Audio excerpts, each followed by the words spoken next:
geralmente vai ter trabalhos onde eu vou avaliar um trabalho e ele vai avaliar outro. Por exemplo, eu vou dar para vocês um trabalho de micoses pulmonares, para vocês entregar um mapa mental digital relacionado a esse tema. Aí eu vou avaliar, eu vou dar a pontuação desse trabalho. Aí, por exemplo, o Dr. Alan vai dar o tema tuberculose e ele vai pedir um trabalho X sobre tuberculose. Ele vai avaliar. Então, como são 15 pontos, provavelmente vai ser um trabalho X de 5 pontos e 5 pontos para mim e 5 pontos para o doutorado, dos 15 de processo. E a prova parcial vai ser uma só. Juntos a gente vai vir no dia da prova e a gente vai avaliar junto. Então, se for uma pergunta do tema dele, vocês perguntam para ele. Se for uma pergunta do meu tema, vocês perguntam para mim. Eu não vou dar resposta, mas pelo menos vou tentar tirar dúvida. E é mesclado, assim, por exemplo, hoje está sendo com o senhor. Sim. Mas hoje é terça, aí na próxima terça é com ele? Como que é? Não, todas as terças vão ser comigo e todas as quartas vão ser com ele. Ah, tá. Então vai ser fixo. Entendi. Eu vou passar para vocês o cronograma. Já vou colocar aqui o cronograma. Esse é o cronograma do A, só para vocês verem que é exatamente igual. Então, data de hoje, tema, qual é o doutor que vai dar a matéria. Amanhã é com ele, só que de vocês vai ser das 13h10, que é esse do grupo A. O tema vai ser insuficiência respiratória, doutora Ana Dias. E aqui nesse cronograma tem mais temas do que a gente vai desenvolver. Que é assim, por exemplo, insuficiência respiratória vai ser a aula que ele vai desenvolver. Dentro já há um pouco de derrame pleural, um pouco de asfixia por imersão. Então a aula dele vai ser específica. Só que eles têm que colocar, tanto no cronograma como no planejamento, todos os temas. Mas a gente escolheu quais são os temas mais importantes e mais frequentes, para a gente não sobrecarregar vocês com tanto conteúdo de coisa que na verdade não é tão relevante, não é tão frequente. Ok? Sim. Então aqui, nesse cronograma que eu vou passar para vocês, já está tudo separadinho, o que o professor vai dar e a data de cada um. Então aí vai ser bem fácil para vocês seguir o esquema, o cronograma. Já está tudo especificado até a final.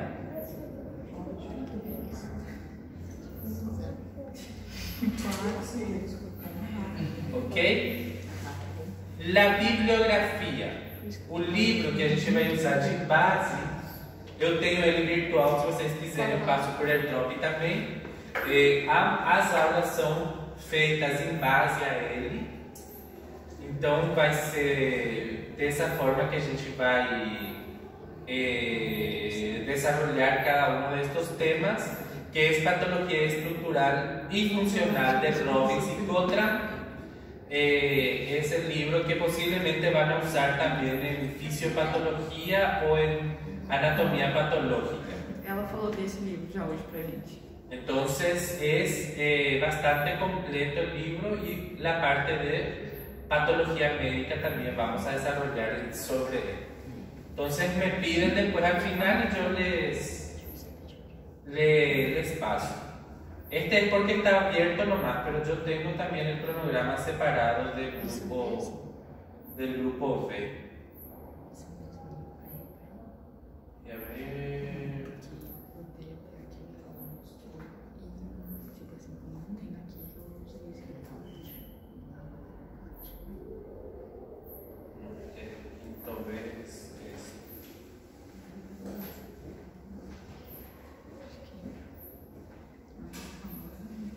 Este es el quinto B, entonces aquí está el horario de vocês certinho também.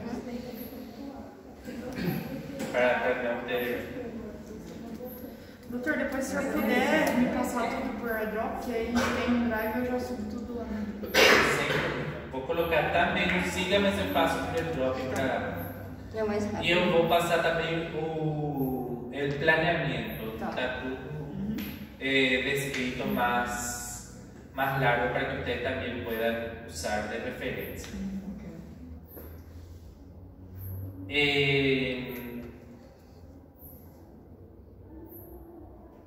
Empezando ya con la primera pregunta. O que é patologia médica? Doenças relacionadas à medicina. Quando eu vejo esse termo pato, eu lembro de doenças, de comorbidade. Ah, Haces tú. pero relacionada a la medicina. ¿Cómo así relacionado a la medicina? Porque la medicina es muy amplia. Medicina va de anatomía a cirugía neurológica, cardiovascular, todo lo más relacionado a qué. Doença que eu comparei porque afeta a ser humano. Pero ¿por qué, por ejemplo, tenemos otra materia que también van a dar en este semestre que se llama patología quirúrgica? Acho que outro relacionado com ¿Cirugías? cirurgia, então, medicina relacionado com usando medicamento para tratar enfermidade. Sí. Essa eu entendo como patologia voltada para a parte quando nós estamos lá na clínica médica, doenças que estão mais propícias Sí, a... más relacionado a tratamiento clínico, tratamiento medicamentoso, no tan relacionado a tratamiento quirúrgico, está bien. Pero, ¿por qué patología? Porque yo creo que ustedes habrán mirado su horario de clase, ustedes pegaron su horario de clase de semestre, Sim. y no les pareció una lagoa Título de pato. cheio de pato. Patomédica, patoquirúrgica, anatomia patológica, patologia psicológica, psicopatologia, tem. Não, doutor, psicopatologia e nem Todavía cirúrgica não tem ainda pra não. nós. Ainda não. Nossa, é fisiopato, anatopato e patologia médica. Bueno. Mesmo assim, monte de pato. Ah, Pato. Pero ¿por qué este es solo pato? No es anatopato o es fisiopato. ¿Por qué es solamente pato? Porque é uma área específica? Tipo assim, Eu já pensava que era geral, já. Al contrário, justamente. em geral. É mais geral. Mas por que é mais geral? Porque dentro dele a gente vai ver a fisiopatologia, dentro dele a gente vai ver a anatomia patológica, dentro dele a gente vai ver outras características como causa, como signos e sintomas, quadro clínico, diagnóstico y tratamiento. Entonces es un área bastante amplia. Ou seja, a gente vai ver as patologias no geral, em conjunto. Porque fisiopatología, ustedes van a ver cómo se forma la patología desde el punto de vista molecular hasta morfológico. La anatomía patológica ustedes van a ver microscópicamente y macroscópicamente los cambios que ocurren en cada patología. Pero en patología médica nosotros vamos a ver todo eso en conjunto. Es más amplio, pero al mismo tiempo a gente no va a profundizar demasiado en todos los temas. A gente vai ver a fisiopatologia, mas quem vai profundizar en la fisiopatología va a ser el profesor de fisiopatología o la profesora. quien va a profundizar en la anatomía patológica van a ser los profesores de anatomía patológica. Entonces no vamos a profundizar demasiado, pero al mismo tiempo vamos a ver como un todo. Entonces es el estudio tanto estructural como funcional de todas las células y los tejidos. ¿Y cuáles son los cambios que estos sufren gracias a la patología? ¿Qué quiere decir eso? Algo que es muy importante a partir del 5º semestre de medicina, que vocês vão começar a gostar muito, es que a partir de ahora ustedes van a empezar a sentir que vocês estão estudando medicina de verdade.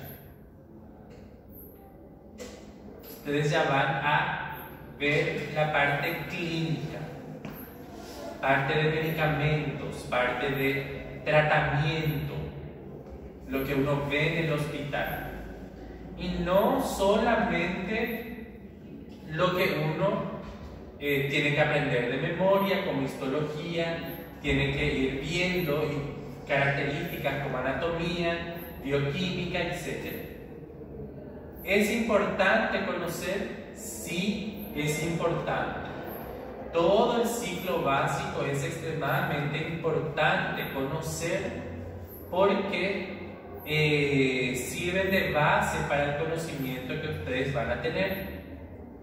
Pero a partir de ahora, ustedes van a empezar a mezclar todo eso que ustedes aprendieron y empezar a ubicar dentro del paciente, que es lo que realmente se estudia en la medicina.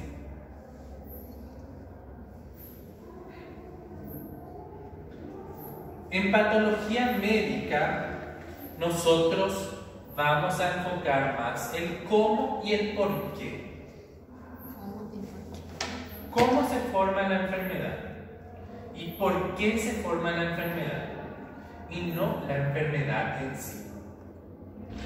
Entonces esto quiere decir que es una ciencia dinámica, una ciencia que nosotros vamos viendo todo lo que se va descubriendo con relación a las patologías y aparte de eso, todo lo relacionado a una patología en especial, que es la que vamos a desarrollar cada semana.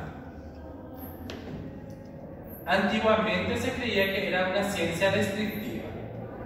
La patología tiene esto, esto, esto, esto. Ahora no, ahora uno estudia cómo ocurre, por qué ocurre, qué hizo que se llegue a eso. Entonces de esa forma se entiende mucho más profundamente la enfermedad. ¿Cuál es la principal función del médico, según ustedes? ¿Cuál es la principal función del médico? Acho que é diagnosticar e tratar, né? Principalmente diagnosticar. Por que diagnosticar? Eu não sei se vocês lembram antigamente, acho que vocês são muito jovens, mas quem não é tão jovem assim vai lembrar que antigamente o médico era conhecido como uma enciclopédia ambulante. Como alguém que tinha que saber tudo, que tinha que ter tudo na cabeça. Mas agora não é necessário. Por quê? Porque eu tenho toda a informação que eu preciso aqui nesse aparelhinho que entra no meu bolso. Eu preciso saber um livro de memória? Não. Porque eu posso acessar um site onde tem o livro completo e eu posso ler em qualquer momento. Mas se eu não chego no diagnóstico, como que eu vou saber que parte do livro que eu vou ler?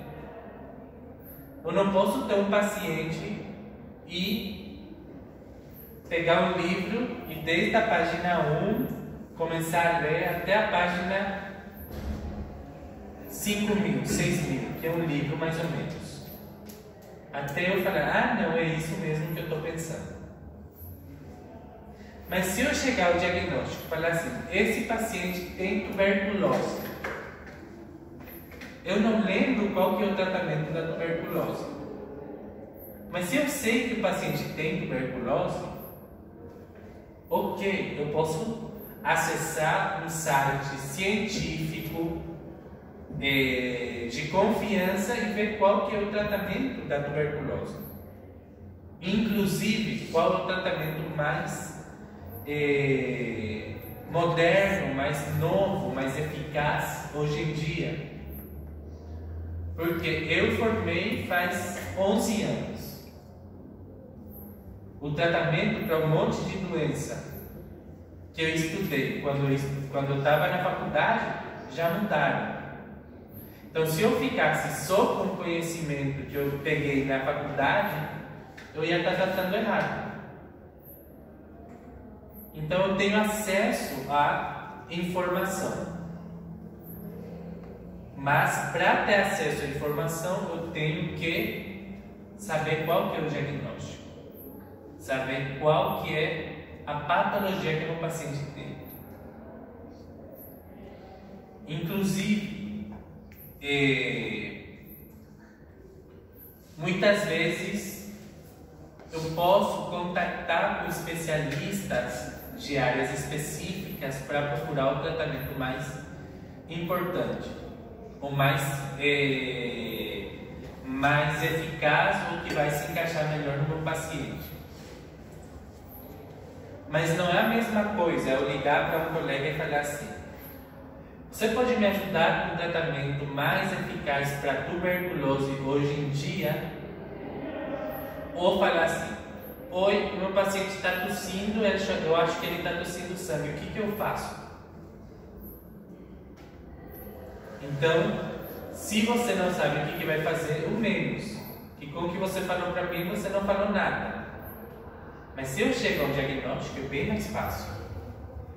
Então, o mais importante é chegar ao diagnóstico. Depois disso, eu já posso procurar informação. Já posso correr atrás. Então, saber diagnosticar. E por que eu tenho que conhecer as patologias? Porque se eu conheço as patologias, eu vou conseguir diagnosticar. E eu também vou poder atuar em diversas situações. Por exemplo, uma coisa que eu sempre falo para os meus alunos: vocês estão no 5º semestre, seria o 3º ano, daqui a 4 anos aproximadamente, talvez menos, vocês vão estar pegando o CRM de vocês. E vocês vão começar a procurar trabalho no país de vocês. Vocês acham que o Ciro Guimarães está lá com a sala de vocês, esperando, no lugarzinho de vocês, só esperando que vocês formem e peguem no CRM, sim ou não? Não. Provavelmente o lugar que vocês vão achar para começar a trabalhar vai ser esse lugar onde o resto não quer ficar. Onde alguém já trabalhou e saiu dali para procurar um lugar melhor. E às vezes tem condições, tem insumos, mas a maioria das vezes não. Então, se eu tenho conhecimento da patologia, eu vou saber o que fazer se eu não tenho uma tomografia, se eu não tenho uma ressonância, inclusive uma radiografia ou um eletrocardiograma. Eu não sei se algum de vocês é enfermeiro, trabalha no lugar aqui perto. Deve ter tomografia, radiografia, elétrica, mas, sei lá. Um exemplo, no Amazonas, onde eu só chego de balsa, viajando 2 dias para chegar ao posto de saúde. Lá vai ter essas coisas? E se o meu paciente precisar, ele vai ter que subir na balsa e viajar 2 dias também para chegar no hospital mais próximo? O que vai acontecer nesses 2 dias? Então, se eu conhecer, se eu tiver conhecimento, eu vou poder atuar. Eu vou poder aplicar o medicamento, eu vou poder fazer uma manobra, fazer alguma coisa aí o paciente vai ter maior possibilidade de se salvar. Do que eu falar assim, não, tem que ver um especialista e vai procurar o especialista. E o especialista pelo SUS vai atender ele 2 meses depois. Vai conseguir chegar aos 2 meses se tiver sorte. Às vezes não chega. E se eu não fiz nada, que foi a última esperança que o paciente tinha, o que acontece? Eu vou estar cumprindo a minha missão como médico ou não? Então, por isso que é muito importante que vocês vayan ganando conhecimento. Pero não solamente conhecimento. Eu vou estar com vocês só no 5º semestre. Mas uma coisa que eu quero que vocês tirem da nossa aula: não é só conhecimento e não é só atender o paciente. Tem que ver o paciente como um todo. Você tem que levar a parte humana muito mais em conta. Você tem que se colocar no lugar do paciente. O que ia acontecer? Como eu ia me sentir se eu fosse o paciente e eu estivesse sendo atendido por um médico como eu? Eu ia ficar feliz ou não? E aí, com isso, aplicando o conhecimento que vocês vão gerando, vocês vão ser excelentes médicos. Mas se vocês não fizerem isso, por mais conhecimento que vocês tenham, não vale de nada. Ok? Ok.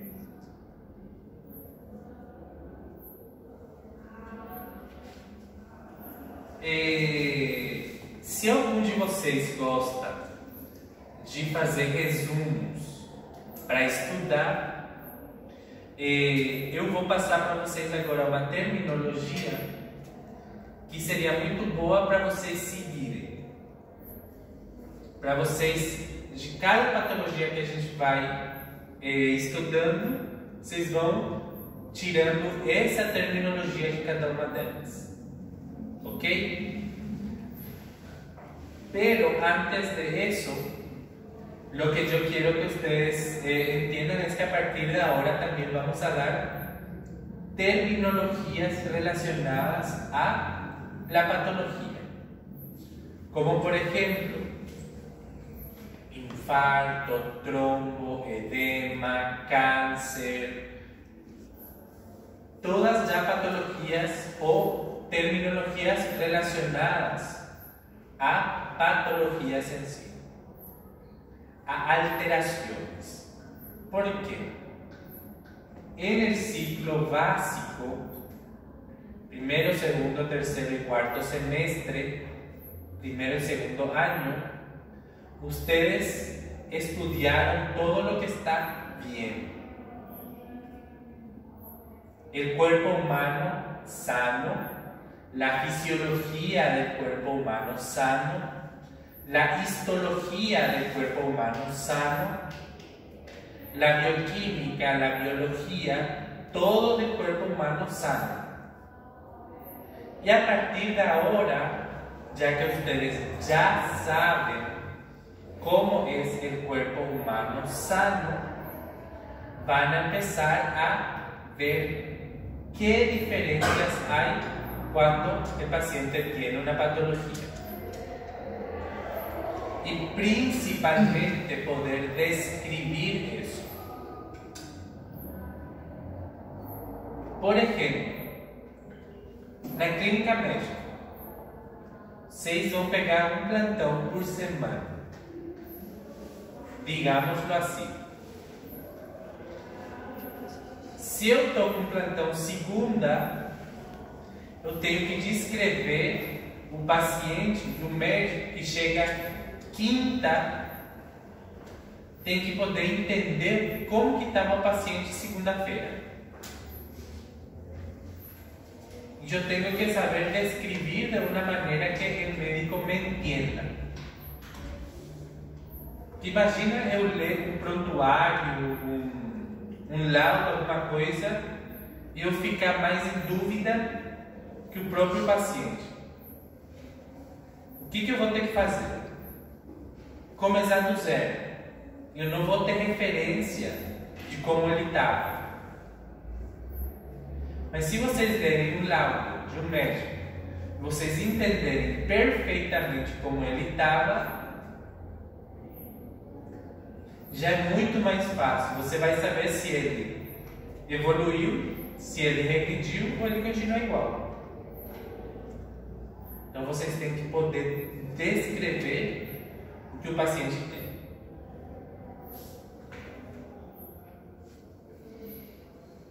Aparte de eso,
para empezar, la primera terminología que ustedes tienen que conocer de cada una de las enfermedades es la etiología. ¿Qué significa la palabra etiología?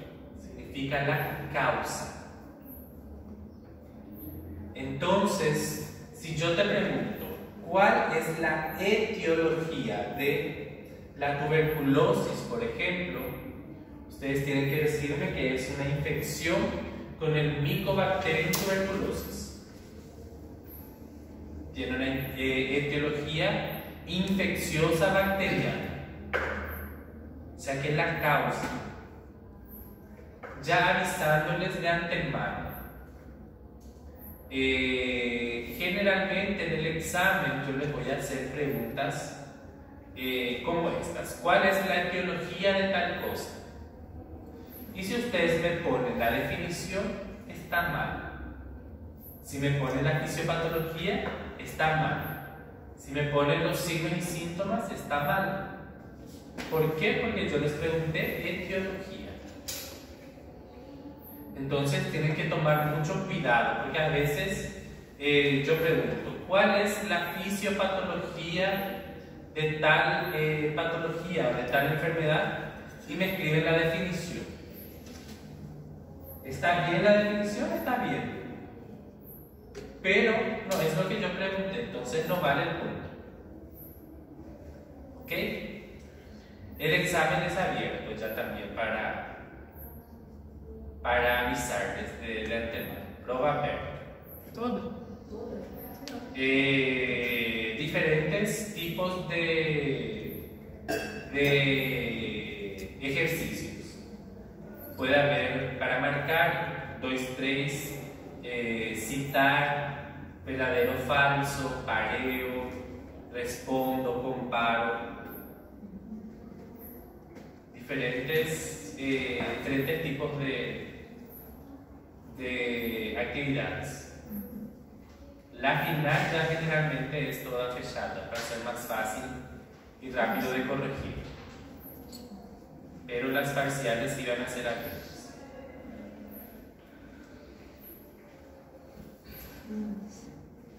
Entonces, la etiología es la parte de la medicina que tiene como objeto el estudio de las enfermedades, el estudio de la causa de las enfermedades. Y las causas pueden ser de diferentes tipos. Pueden ser genéticas. En las genéticas podemos tener otra vez las que son hereditarias o que son adquiridas. Por ejemplo, las hereditarias van a ser mutaciones genéticas que uno va a heredar de los padres. Las adquiridas, por ejemplo, pueden haber alteraciones genéticas por exposición a radiaciones, a medicamentos, a alteraciones a nivel de la división celular, etc. Y también podemos tener los adquiridos como tal, una enfermedad por una infección, por exposición a un químico, por una patología física, por de repente por una lesión, por una malformación, alteración inmunitaria, por ejemplo, patologías infecciosas que afectan la inmunidad, VIH, por ejemplo. Y también tenemos una terminología con relación a la etiología que es la de causa idiopática. ¿Qué significa idiopático? Que no se sabe la causa. Por suerte, en la actualidad cada vez menos usamos esta etiología idiopática, ya que gracias al avance de la tecnología, cada vez más sabemos cuál es la causa. A veces, por ejemplo, podemos decir así: tiene un origen genético. No sé qué alelo de qué cromosoma es el que está alterado, pero que hay un alelo, un cromosoma alterado, hay. Entonces ya es de origen genético, ya sé que es genético. Pero idiopático es cuando realmente no se tiene noción de cuál es la causa.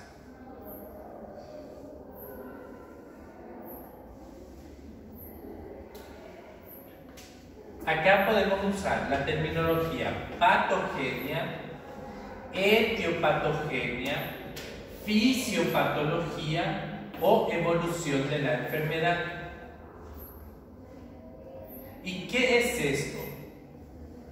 La patogenia, fisiopatología, etiopatogenia, evolución de la enfermedad, son cada uno de los sucesos de forma progresiva que van ocurriendo en la enfermedad. Desde la primera causa, por su etiología, hasta lo que ocurre al final de la enfermedad. Entonces podemos decir, por ejemplo, un agente infeccioso entra en contacto con la mucosa nasal, luego genera una inflamación. La inflamación activa la tetrada de Celsius. En la tetrada de Celsius se produce calor, color, rubor y color, calor, tumor y rubor y pérdida de la función, por lo que se altera la secreción de las células caliciformes. Estas células caliciformes empiezan a aumentar su secreción, el paciente produce mucho más moco.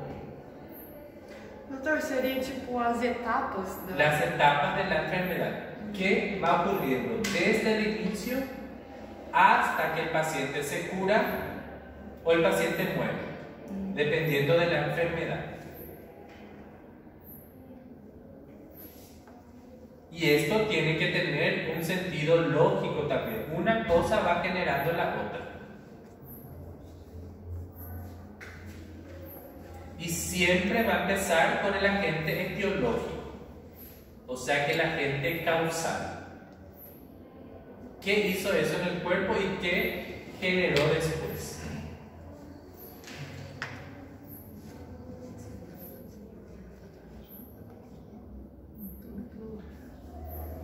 Morfología y cambios morfológicos. Esto es la anatomía patológica. O sea que, ¿qué cambio ocurre en mi cuerpo? Tanto microscópicamente como macroscópicamente. Microscópicamente, por ejemplo, puede ver alteración celular, división celular alterada, necrosis, hiperemia, etc. Macroscópicamente, cambio de color, formación de un tumor, el cambio del borde, cambio de la consistencia de algún tipo de tejido, etc. Entonces, los cambios que ocurren, los cambios que la enfermedad genera en el ser humano. Las características clínicas y también las manifestaciones clínicas. Las características clínicas van a ser qué predispuso a que mi paciente tenga esta enfermedad. Por ejemplo, hay patologías que son más frecuentes en el sexo masculino. Entonces, si yo soy del sexo masculino, tengo más probabilidad de tener esta patología. O pacientes sedentarios, pacientes de raza negra, pacientes de tal origen étnico, pacientes de tal edad. Entonces, cada una de estas características hacen que yo sea más susceptible o menos susceptible. Hay, por ejemplo, pacientes patologías que afectan a pacientes de hasta 2 años. O sea, si mi paciente tiene 5 años, yo no voy a pensar que él tiene esa patología. Entonces, ese ya no es una característica clínica del paciente. Doutor, então as características clínicas seriam, modo de dizer assim, os grupos de risco? Poderia ser. Quais são as coisas que eu tenho que facilitou que eu gere essa patologia? Então, por exemplo, ser médico e todos os dias atender numa colônia indígena e os indígenas, eles têm de forma endêmica a tuberculose. Então, eu tenho uma característica clínica que é eu estar em contato com eles de forma frequente. Não necessariamente tem que ser alguma coisa própria das características físicas. Mas, por exemplo, a doença de Chagas, né? Que tem aquele olho lá, é característica clínica. Sabe que o olho fica aquela Chagas? Mas isso não seria uma característica clínica, isso seria uma signo-sintomatologia. Já seria um sinal, um sintoma. Isso já foi gerado. Mas qual que é a característica clínica? Você morar numa área de risco, então numa área rural. Você mora numa casa que é feita de palha. E aí mora não sei como em português, la vinchuca, como barbeiro. Então, o barbeiro ele gosta de morar nesse tipo de ambiente. Então, se eu moro ali, eu estou com um fator de risco. Então, essa é a característica clínica. Imunossupressão, idade avançada, tudo isso. Tipo, pacientes com tuberculose que todos moram numa área aglomerada de gente assim, é uma característica, seria? Exatamente. Entendi. E quando ele chega a você, você já, automaticamente, você já tem em mente que você tem que pensar nisso. Então, por exemplo, aqui em Pedro Juan tem, eu acho que 13 aldeias indígenas conhecidas. Em todas, endêmica a tuberculose. Então, se eu tenho um paciente que veio de uma dessas aldeias indígenas, a primeira coisa que eu tenho que pensar é: será que ele não tem tuberculose? Mas, por exemplo, se você que mora na cidade, que não tem contato, que não tem... vai ser a última coisa que eu vou pensar. Entendeu?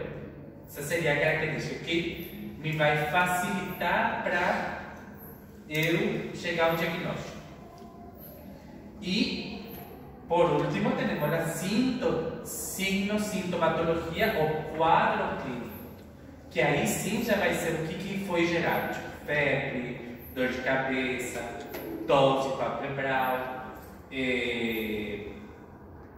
mudanças de cor de alguma coisa, queda de cabelo, um monte de coisas que já são causadas pela patologia e que são características de uma patologia. Então, se é tuberculose, o paciente vai ter sim ou sim tosse com expectoração, provavelmente expectoração sanguinolenta, febre vespertina, sudoração noturna. Então, são os signos e sintomas característicos da patologia. Se o paciente tem tudo isso, tuberculose. A parte disto, aqui eu não coloquei porque são duas coisas que vocês já sabem, não é uma terminologia nova. Mas é o diagnóstico. Como que eu vou diagnosticar a patologia? O diagnóstico pode ser clínico e pode utilizar-se também de diagnósticos ou alguns exames complementares. Hemograma, radiografia, tomografia, serologia, etc, etc. E por último, o tratamento. Já les aviso de antemano. Em tratamento, eu não vou perguntar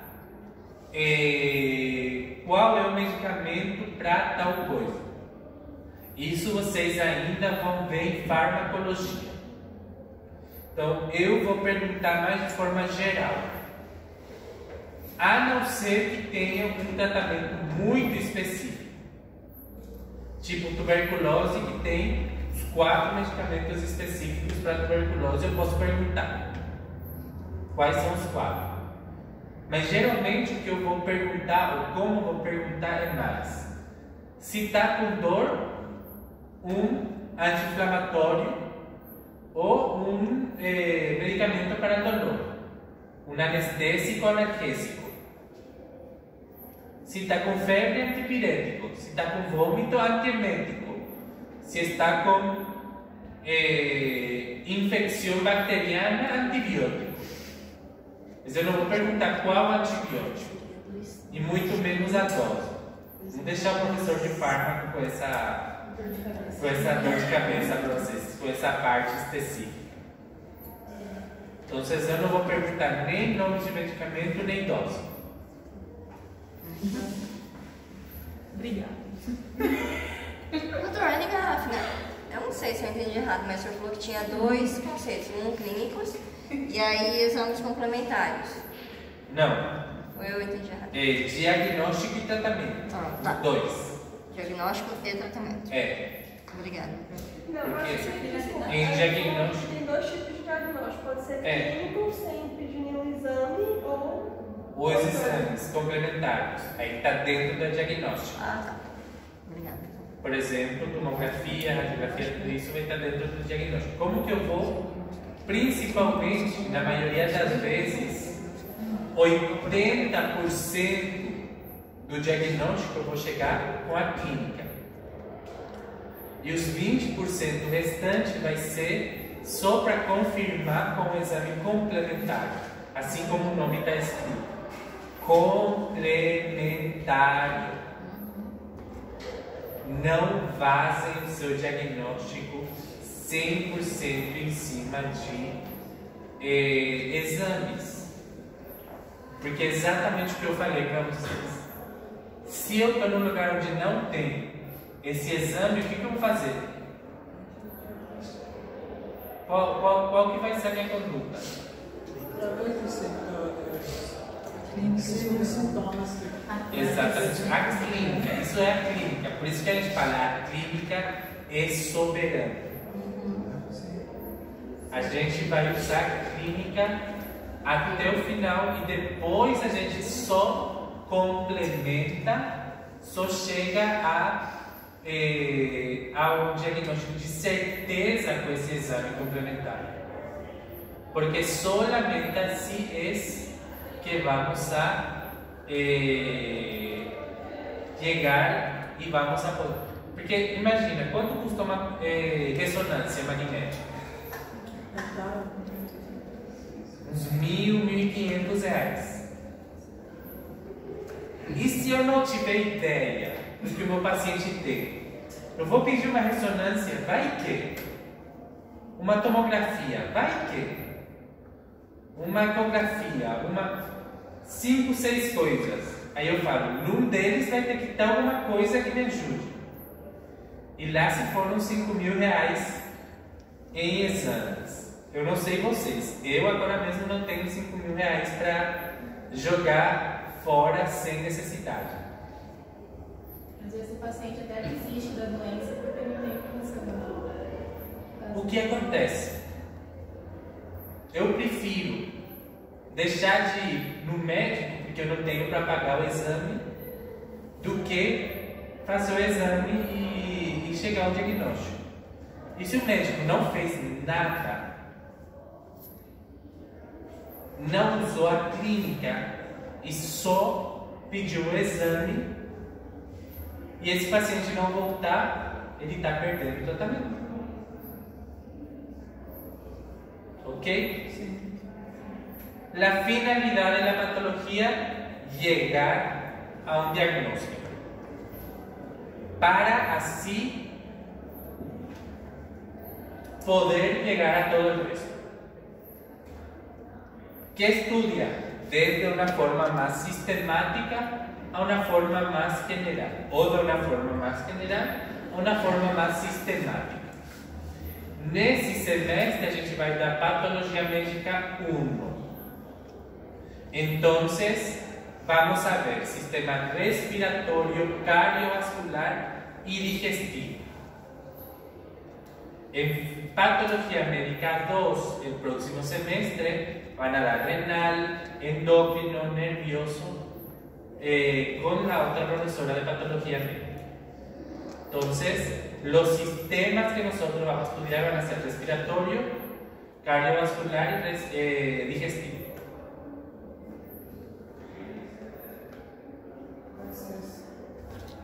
É que eu ainda não estou acostumado com... Mudou o horário. Era 1 hora, agora é 45 minutos.